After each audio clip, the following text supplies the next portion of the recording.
to now.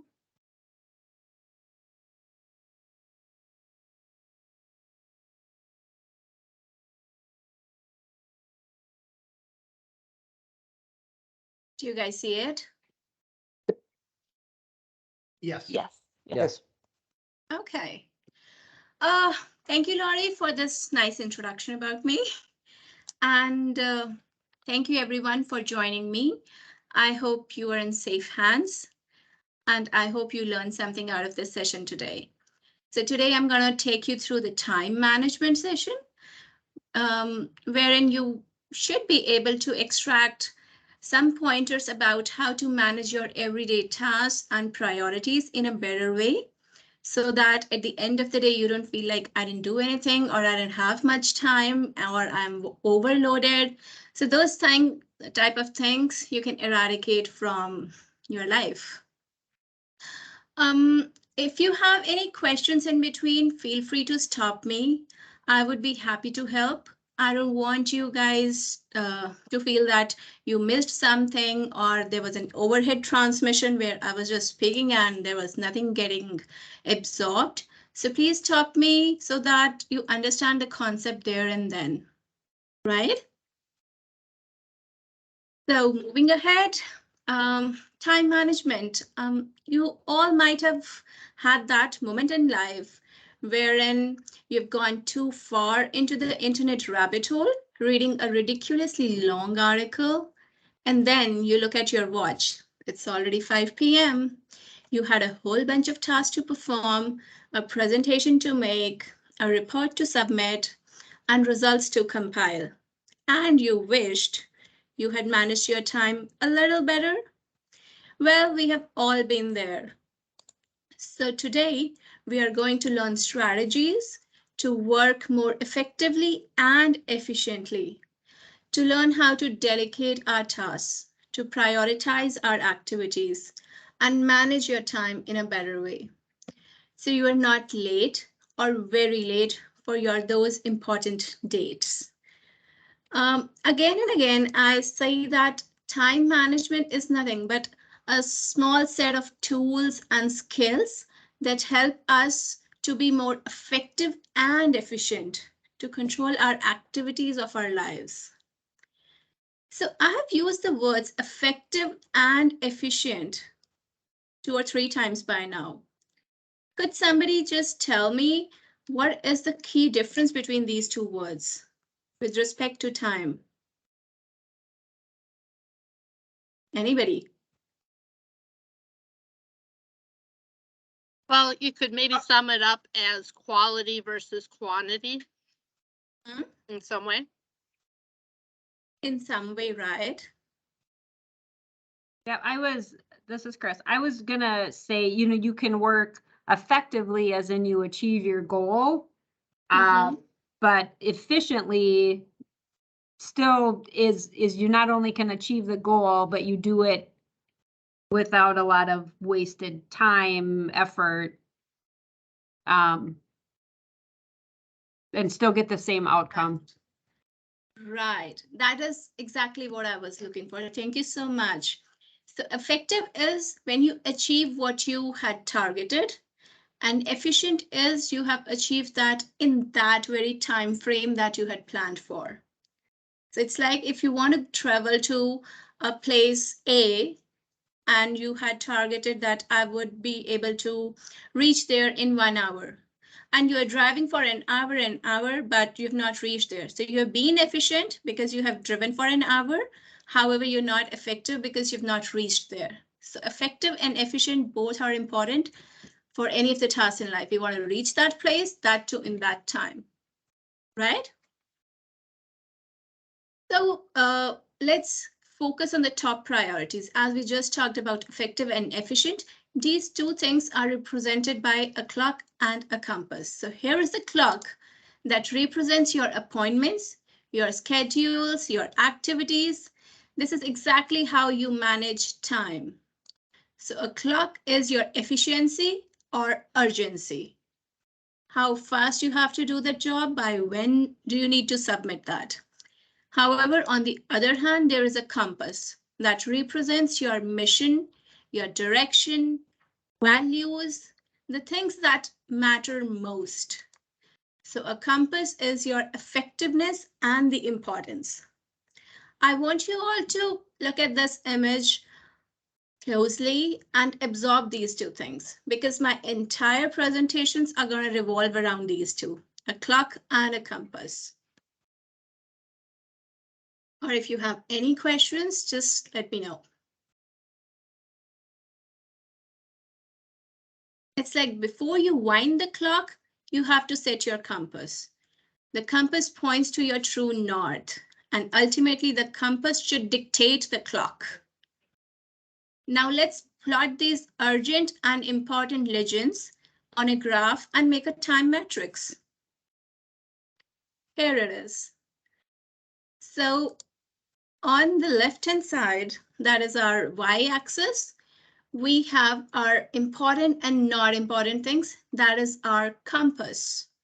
However, on the y-axis, we have, x-axis, we have our clock. That is urgent and not urgent activities.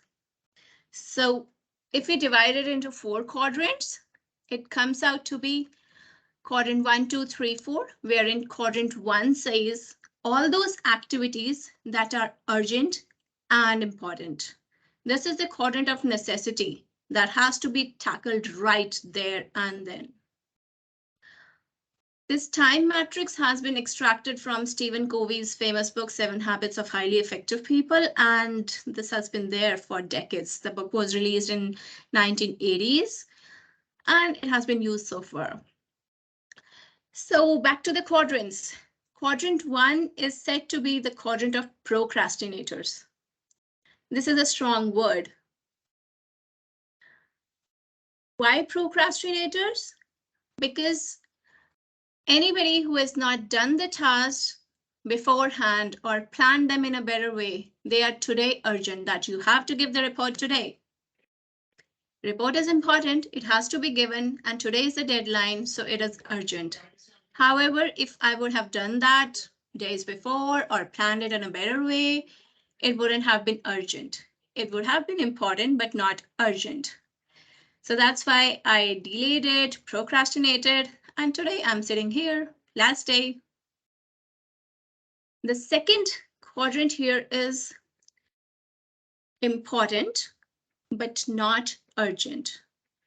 This quadrant is the quadrant of quality, or the people who have their maximum tasks in this quadrant are the prioritizers. They are the real time managers. If you have all your activities in this quadrant, that means you are best at time management. You don't have to do it today. It's not pressing, but it's important. You have time in hand. You can plan it better. You can use resources. You have time to explore those resources. So this is the quadrant of quality. You can give quality work because you have time. Am I making sense here?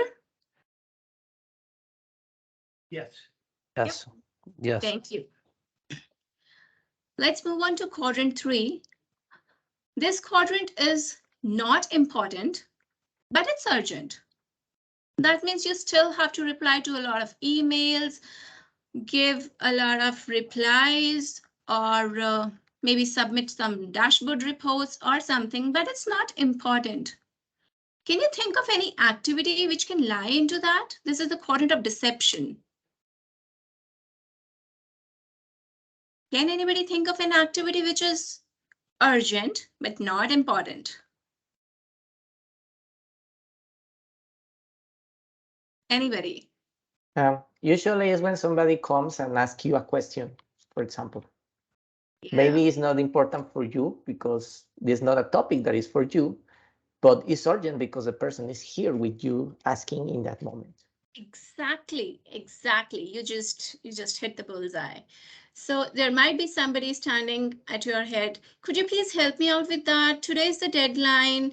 And last time also you helped. So I was like dependent on you. So now you have to help. So this was not your importance. It was your not task. It's not your task, but it's somebody else's task. And now he's standing at you, making a face like, please. And you have to do it. because you helped last time also. So this is the quadrant of deception. You would still have to spend time, but it's not your job. Why this is happening to you? Because you were a yes man. You did not delegate it well. You did not train the other person well to do it himself, right? So this quadrant has to be eradicated at any cost. Just try to delete all the activities so that others can do their jobs themselves and you don't have to do it for them, right? Now, quadrant 4. This is neither urgent nor important. It's a waste. It's the quadrant of time waster. It's a slacker. So all the activities like binge watching, social media, scrolling through the Instagram reels, gossiping, idling, everything lies here. Sometimes we want to do that because maybe this relaxes our mind, but not at the cost of quadrant 1, 2, or maybe 3. So these are the things that we can easily delete if we have some kind of self-control.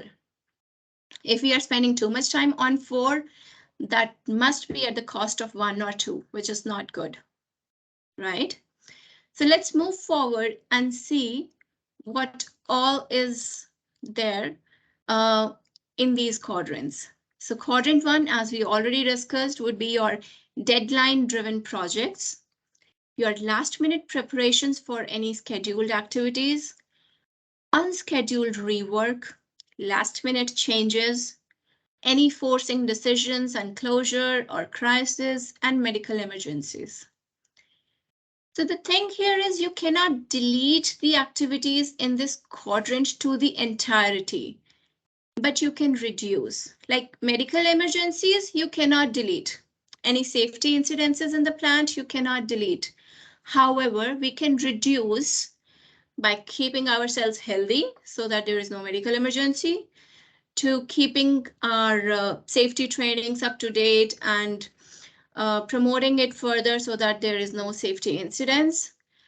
All the deadline-driven projects we have prepared well in advance and we have worked on them. We have all the resources in hand so that it's not that pressing on that very end moment. So we can do things about them so that it does not give us stress, right? Let's see what are the activities in quadrant 2, the most important quadrant. These are the thoughtful, creative work. All the preparation, planning, prevention comes here. A book you wanted to write. The training and development, that is, as Stephen Covey says, sharpening the saw, keeping ourselves up to date, learning, that comes here. Exercise, your health, your body, bonding with kids, relationship building, recreation and family time. That is quadrant 2.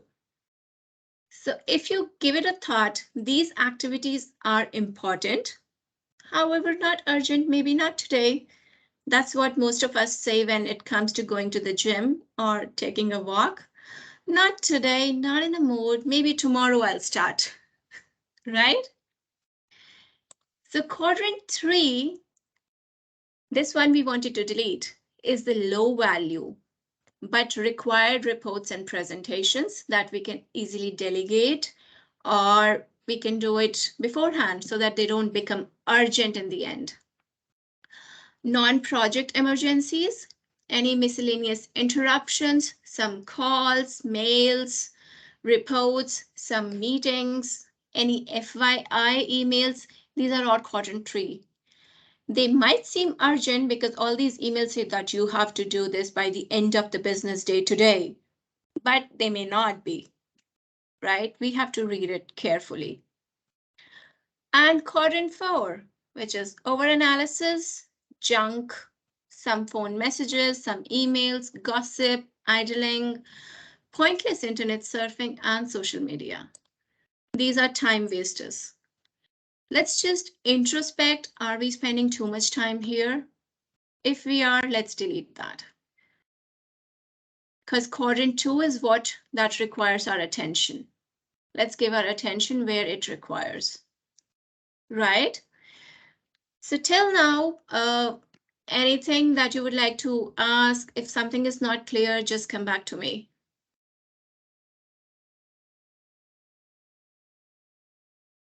Nothing?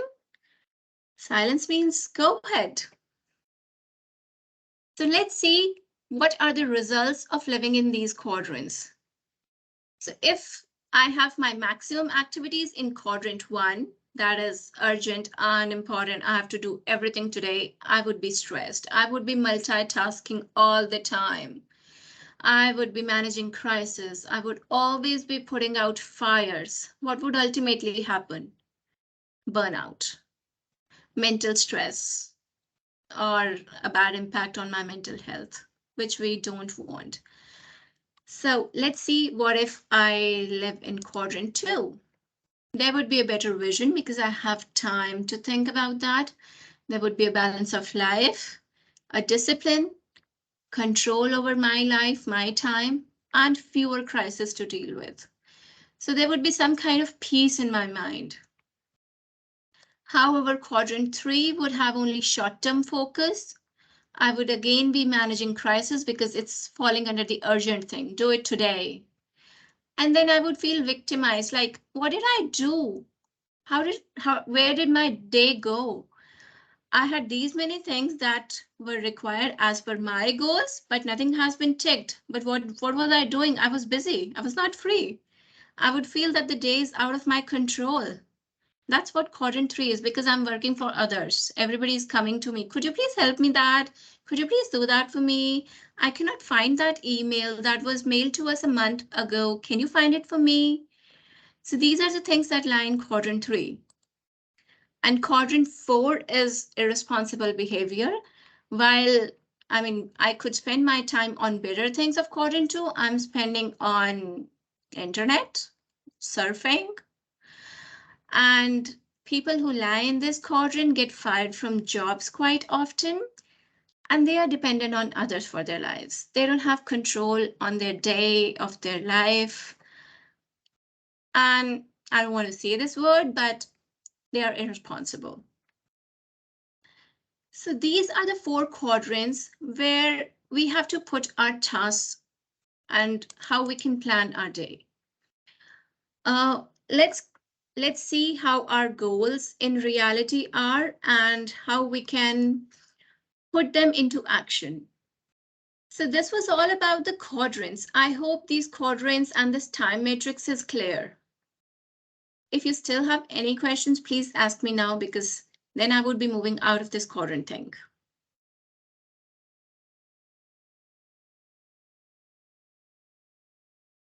Anybody? No, I think it makes sense. Thank you. Thank you.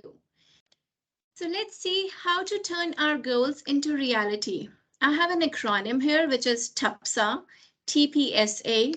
So when we have to plan our day, let's make a to-do list. List down all the activities that you have to do in a day.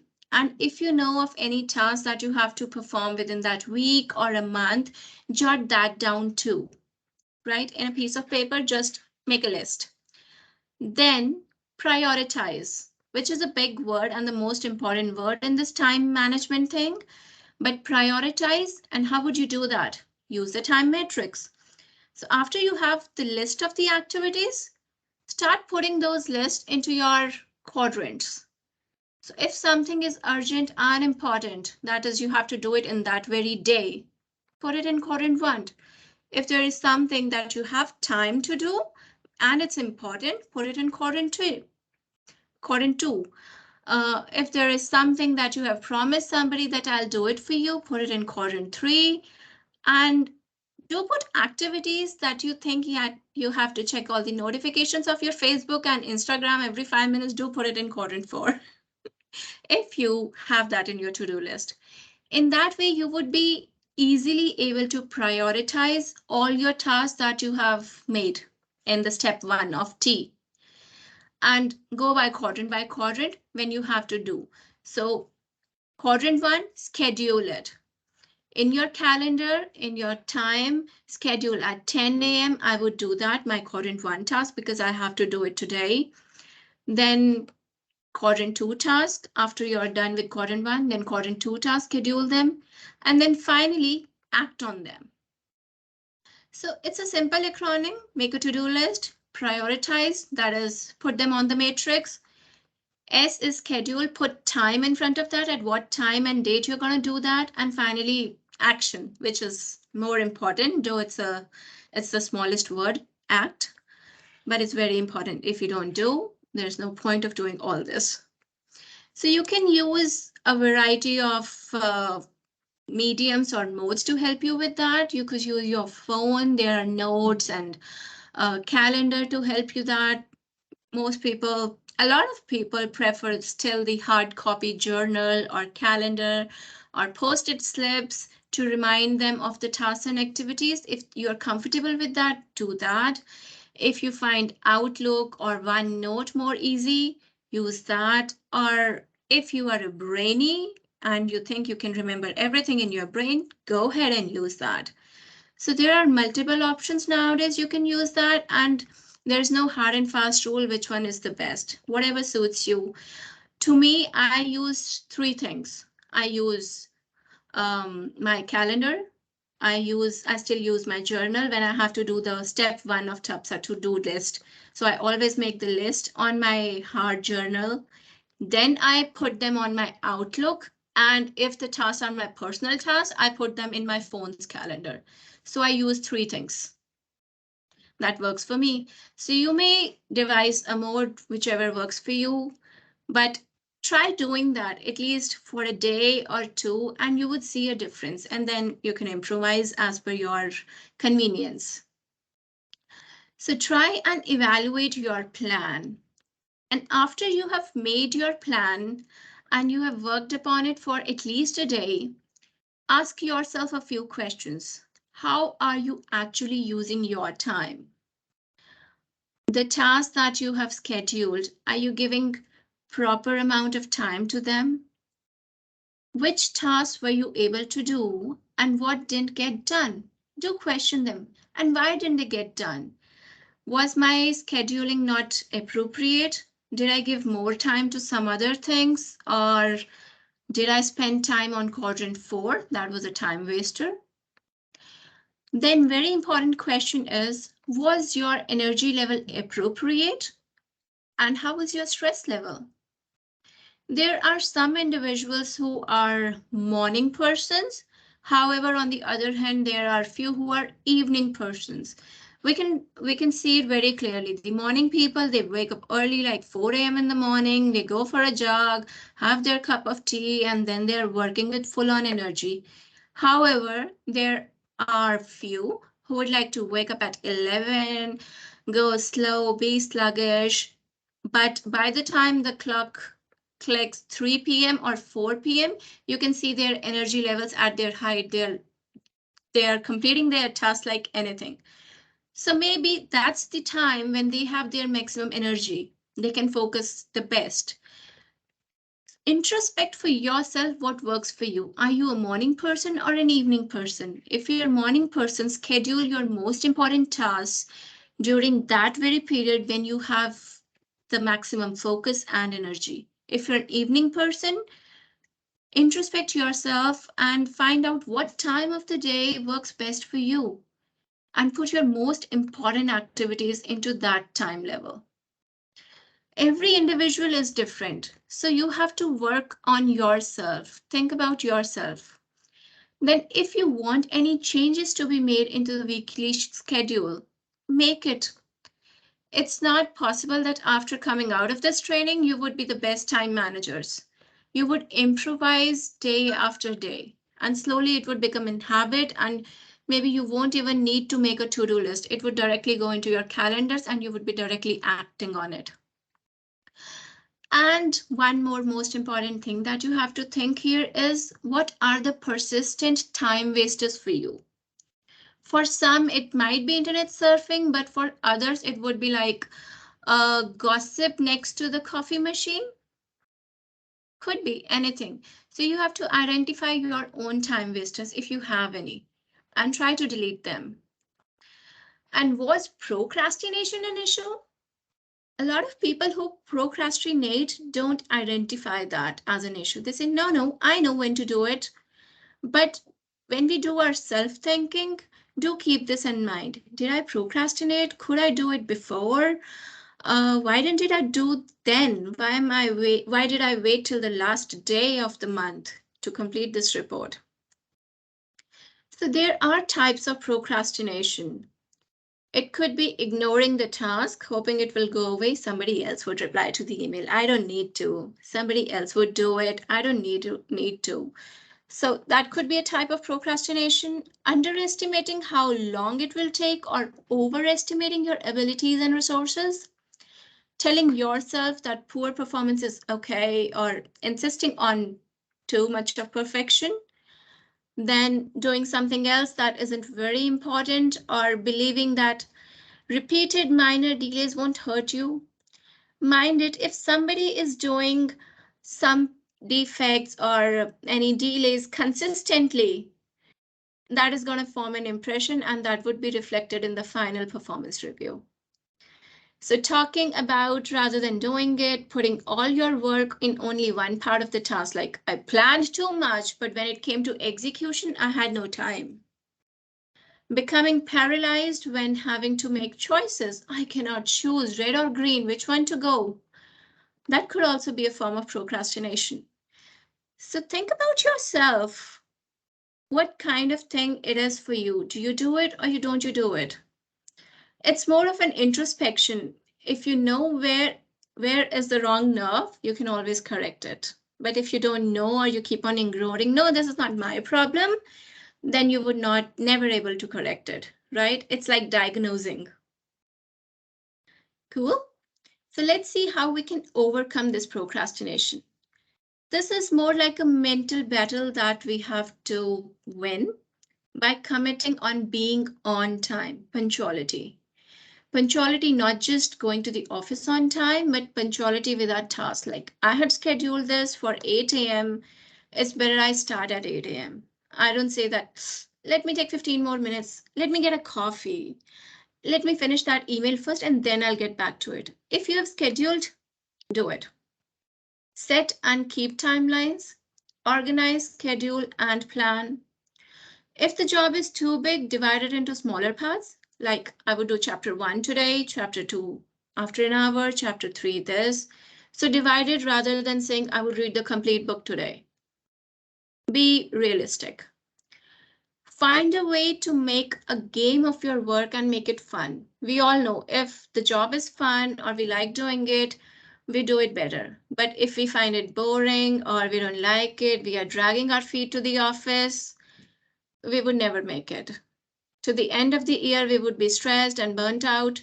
So let's try to make it a fun game. Let's try to find out how we can make it interesting. We are all adults. We chose our career. We chose our job. Nobody pushed us into it. So let's try to enjoy our decisions and reward yourself when you are done. This is a very important thing. So whenever you are able to hit all the tasks of your checklist or devise a number for yourself. Like I had 10 tasks on my list and I've done 8. So 8 is good for me. Even if I complete 8, reward yourself. Buy yourself something or give yourself a pat or anything. Do reward. So that would be a motivating factor for yourself.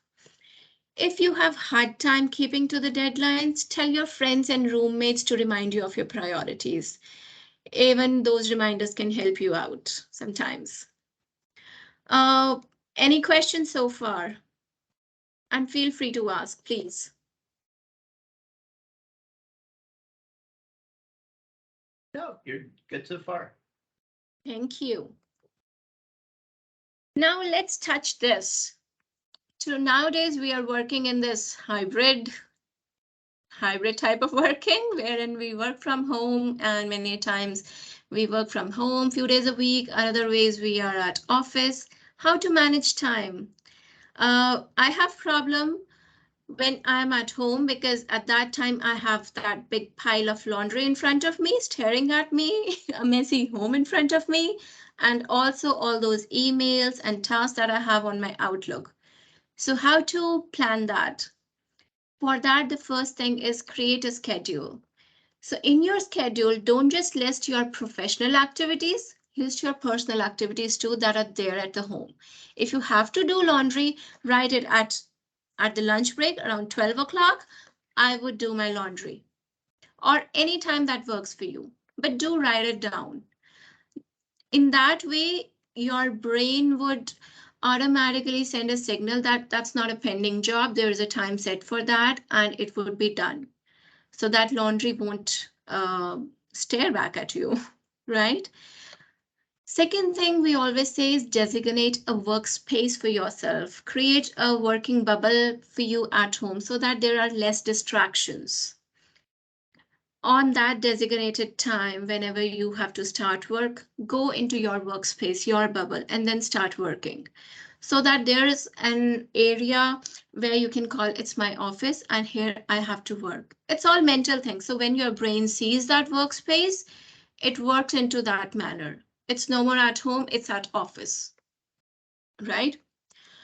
Then pretend you are going to office, minimize your distractions into your bubble, create a daily and a weekly to-do list. So if we are at home, don't think that don't have to write the activities.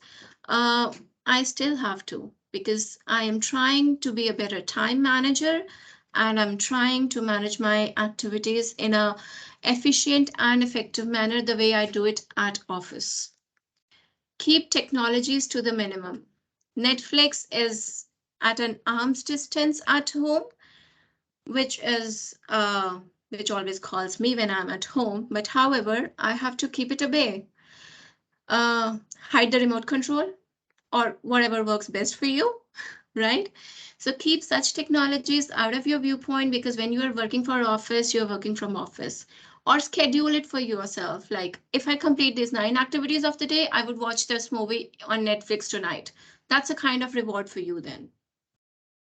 Set goals, create a list of priorities, and go for it. So is there anybody here in the audience who's working from home who has faced the same issues?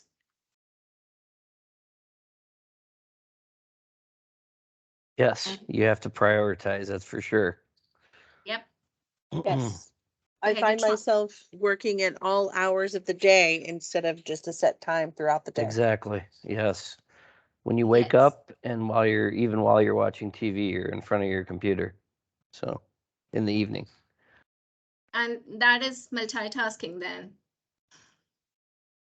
which is actually not good. So set time for office. If it's 8 to 5, do it 8 to 5. Shut your laptop off after 5. And shut your television off during 8 to 5. Right?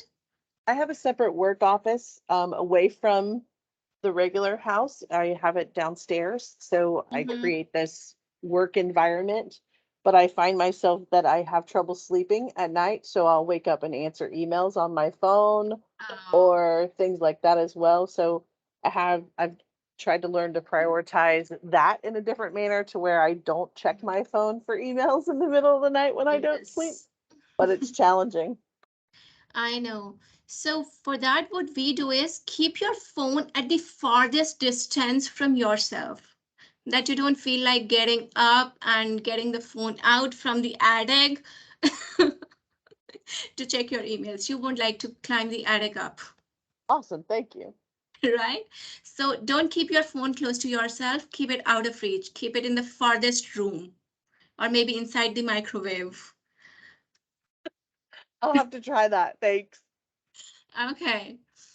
So let's go ahead. Where is my mouse? Okay. Let's see how we can tackle these time wasters that we discussed, the quadrant 4. Again, it's a mental thing. First thing is recognition. Recognize when you are wasting time and what are those activities. Every person would have different time wasters. So recognize for yourself what you wasted on and then decide what you need to do and can do realistically. Don't just say, I would never watch Netflix. I know for me, it's not possible. But realistically, maybe I won't do it during my lunch break because then I don't relax. I would watch it only if I complete all the 10 activities of my day. That's a kind of reward for me. Or maybe only during weekends or something like that, whatever works for you. Nowadays, it's a habit of just checking the phone screen every now and then. Every 5 minutes, we turn the phone screen on just to see if there is a notification. Come on. We used to survive when there were no phones. So think of yourself, what do you do? In our phones also nowadays, there are so many apps to tell you how much time did you spend on social media, how many times did you click on the home screen just to check the notification. Even such things are there, just check the settings of your phones. That would give you a reminder that you have spent so much time just checking notifications, which is a time waster. Next, most important thing is learn how to say no when you don't have time. If you're working on something very important and somebody comes to you, you can always say no. I'm not saying that you have to be curt. You can be polite. You can always say that I can't talk right now, but I would get back to you. So that your concentration or your focus is not broken and you always get back to the person. So return calls at your convenience. Whenever the phone rings, it's not always important to attend to each and every call. It goes to voicemail automatically. So whenever you have time later on, check the voicemails and then you can return calls. Wasting time is often linked to a lack of self-discipline. Ask yourself, do I really need to do this right now or not? Ask this question and you would get the right answer, right? The first thing with time waster is recognize them and then realistically make a plan. How am I going to delete them? Time wasters are time wasters, right? Let's see how we can say no. So avoid the temptation to socialize when you have a scheduled work. If somebody comes to you that let's go out for a lunch, however, on the same day you had a very important report to submit, yes, you can decline. You can say that today I'm very busy, let's do it some other day or maybe later in this week. So socializing is important because we are all social animals. However, not at the cost of your important things, right? So work somewhere you won't be tempted to chat, watch movies, or use social media. And text messages, they are the major distraction because you get the message what the other person wants to say, and then your brain starts going there. So try to keep your phone at a silent mode or, as I said, out of your reach while you are working on something very important that requires your full concentration.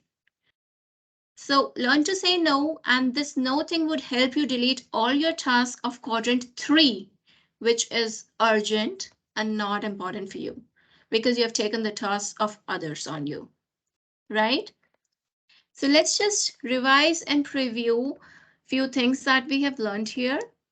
One more thing is that immediately note all changes after you schedule all your tasks. If there are any changes or postponements with the meetings that have come up, immediately note them down. Don't just delay them that I would note it down later. It's there in the email. But if you're using Outlook calendar, put it in the calendar too, so that you don't miss your time management goals that you have been working on. So any reports, any revisions, meeting additions or cancellations, any work schedule changes, any visitors that have decided to come and see you, note them immediately wherever you are making your schedules. Preview the upcoming week also while you are making necessary adjustments. So when you are scheduling for a day, keep the week also in mind. Is there something important coming up in this week? For that, maybe I have to plan today. Or maybe I have to collect all the resources for that thing today, right? So keep a vision in mind. That's our compass. Keep the vision in mind. What is it coming up now? Preview each day to see what might happen. And that was all about the things that we discussed today.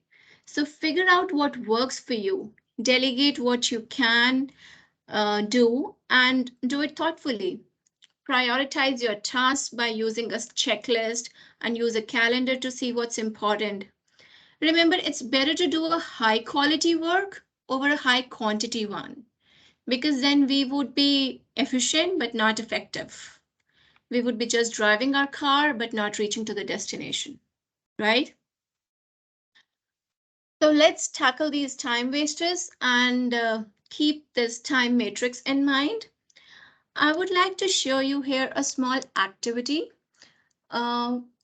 because till now what we have seen is the theory part of it. And as in my training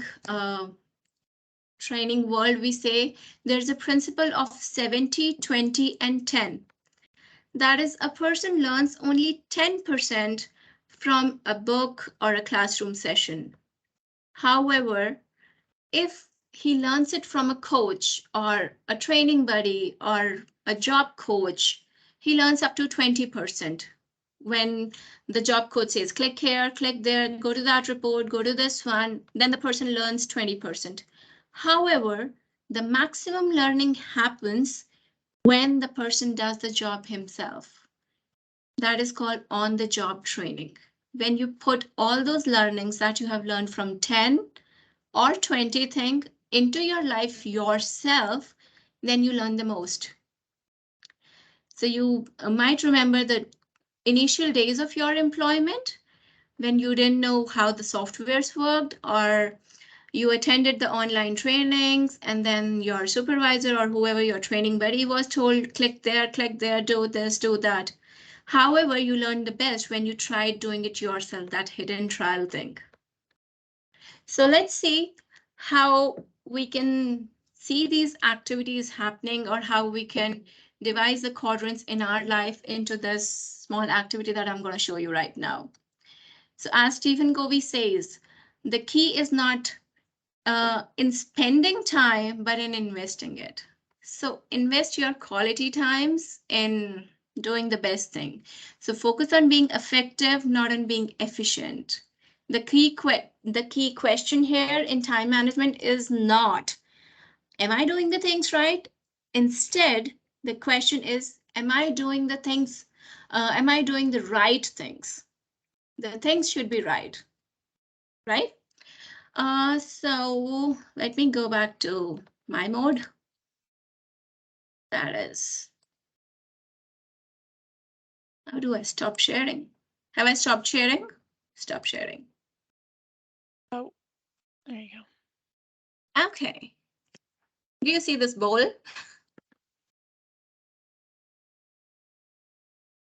Yes.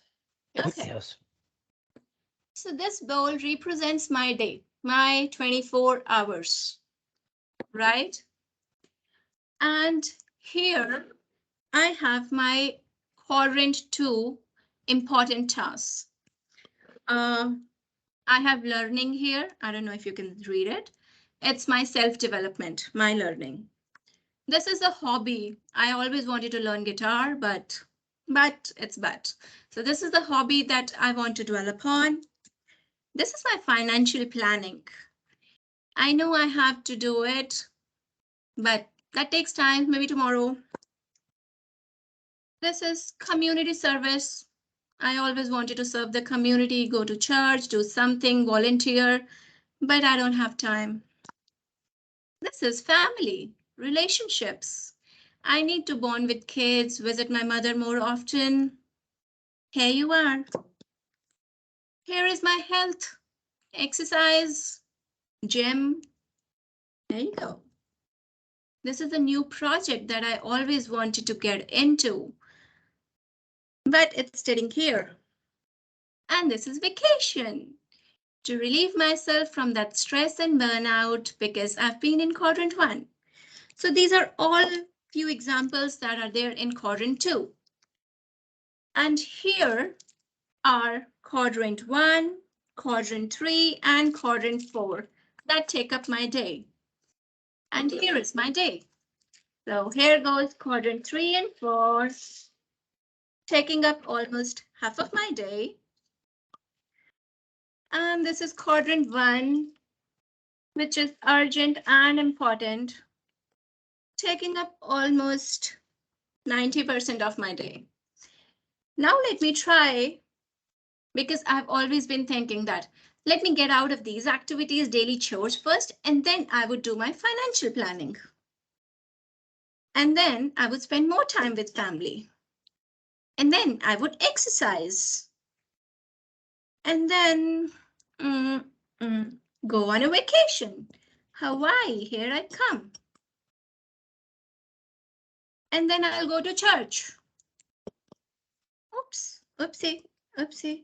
Go down, church, please. Please welcome me. This is my hobby, music. And it's not fitting. It's not fitting. And I still have a new project and my learning and development and my hobby that have not been able to fit into my day. And these are out there. That's what is happening to me. How can I change it now? Let's try. Let's try a paradigm shift. Let's try to focus on my priorities first, the priorities of my life. Go back.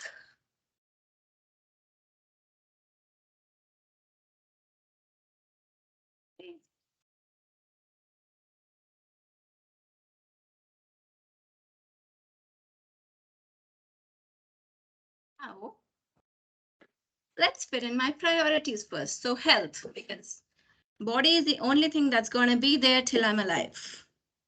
Then my family. Then my financial planning. I hope I have resources by then. My vacation. Community service. Hobby. Learning. And a new project. So I've spent time now on quadrant 2 first. Now let the quadrant 1 fall on. I've already spent time. I've already worked on them. Let's spend time on quadrant 1. Here they fit in. And now if I have to help a friend, that is quadrant 3, or if I want to watch movie on Netflix or do socializing on Facebook, I still have time. Oh, almost.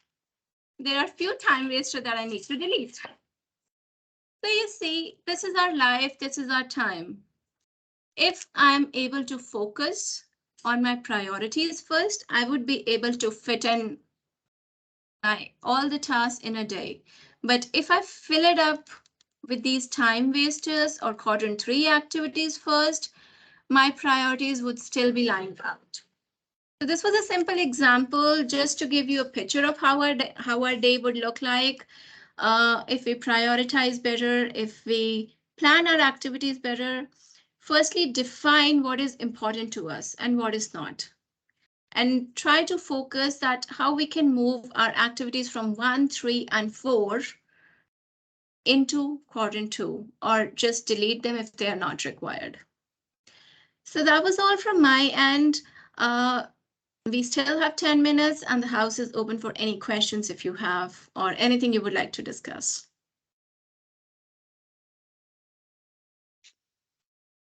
You can unmute yourself. Rita, I just want to say I love your comment on moving the phone away from yourself during times when you need to focus. I find that if my phone is next to me and I encounter something in work that gives me a moment to pause and my phone is there, I will pick it up. But if my phone is simply in a different room, maybe even 15 steps away, I'm not going to go get it. I don't go get it, and I stay right there. So I think that's a really good task or a really good tip. Please. Thanks, Lori. We tried that, I guess, a couple of years ago at home, because when we retired to our bed, we were on our phone for another half an hour.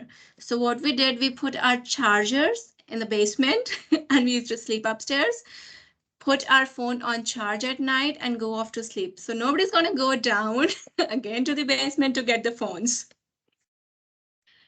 So in that way. Yeah, that's a great idea. Unless, of course, you've got people working on the off shift who have to get a hold of you, but yes.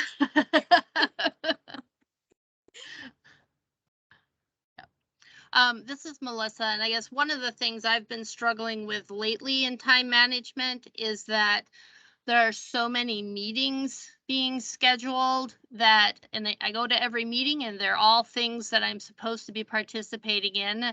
And I write down all the things I need to do based on that meeting, but then there is no time in the day to actually work on doing the things that I got assigned in the meeting. Right. So a lot of us do have the same situation. However, over here, you have to decide which are the most important meetings that you really have to part of it, or maybe you have to lead those meetings, attend those. Others, maybe you can skip a few or change their regularity or frequency. Try to suggest that do we need it every day or do we need it weekly? Maybe we can move the frequency to bi-weekly or monthly, or if we can just share an email with the updates, that would save time. Try to suggest if that works out for you.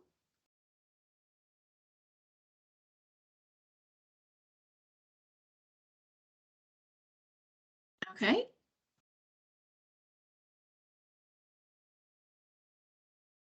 Anybody else?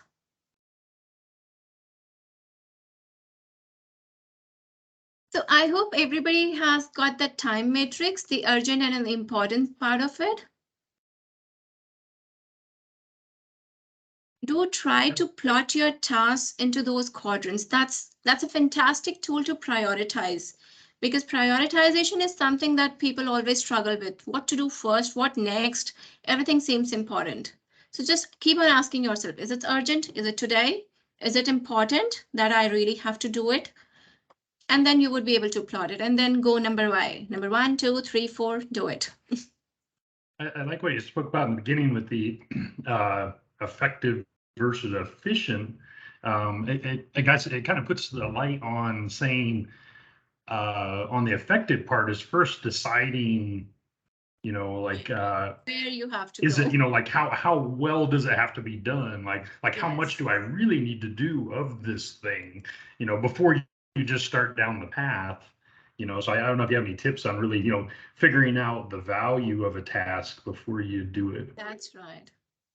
It's very much similar to the performance goals that we do nowadays in human resources, since we are into the mid-year reviews. It's the goal. You should know where you have to reach. If the goal says that I only have to attend 90% of the meetings, that's your goal. Don't attend 100%.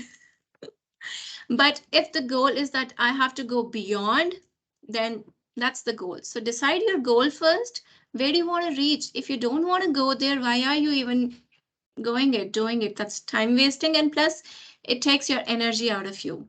It burns you out. Conserve it. There are many other important things in your life. Those important balls, don't forget them. Your family, your health, your learning and development, they are major things. Excellent. This might date me a little bit, but back in the day when everybody carried a Franklin planner, do you remember those days? You probably don't, but that's how we tracked our timing and our priorities. And back then, you would prioritize by A, B, and C priority. What's most important and what's not throughout the day. Do you still agree with that old, philosophy?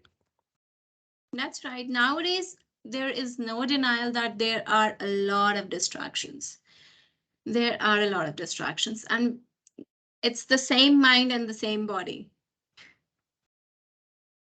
So we have to identify what's the distraction for us. It's an intellectual thing. Study yourself. What works for you, what doesn't work for you. Absolutely. Yeah. Well, thank you so much, Rupika. I really enjoyed your presentation. I got a lot of good tips out of it and a lot of good reminders. And so I want to thank you for your time.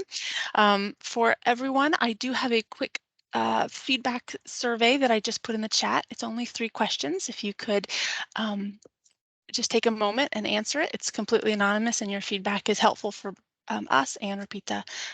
And for everyone else, we will give you back 5 minutes of your day and hope you have a good day. Thanks. Thank you so much and bearing me. Even after this training, if you have any questions, I'm there.